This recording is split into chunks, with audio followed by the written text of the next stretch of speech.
Now to a top trending story on ABC11.com. The man known as the Ramsey Street Rapist, now in custody in Fayetteville. 43-year-old Daryl Bowden is charged in connection with a series of 6 rapes that happened around Ramsey Street from March of 2006 until January of 2008. Morgan Norwood shows us how police were able to track down Bowden using the same DNA testing that caught the Golden State Killer. After more than a decade, the 5 women and 1 child who police say were tortured and raped by the Ramsey Street Rapist now have some sort of closure. For 3 years, I've poured my heart and soul in these and a lot of our other cases, too. I'm sorry. It's just, yeah, I'm just glad we got the guy finally. Police say Daryl Bowden is the serial Ramsey Street Rapist. Police say they had his DNA from the rape kits they conducted a decade ago, but for years had nothing to match it to.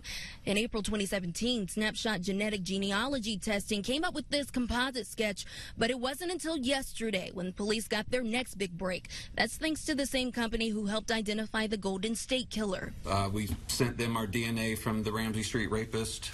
They did their magic with it.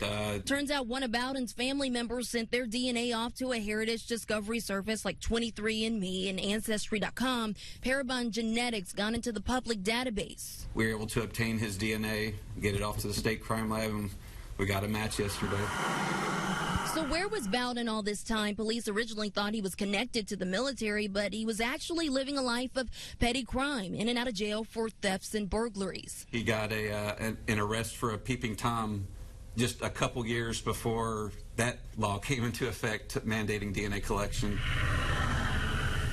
And when he wasn't in jail, police say Bowden was here, holed up in his Palestine Drive home, located less than 5 miles from the scene of his alleged crimes.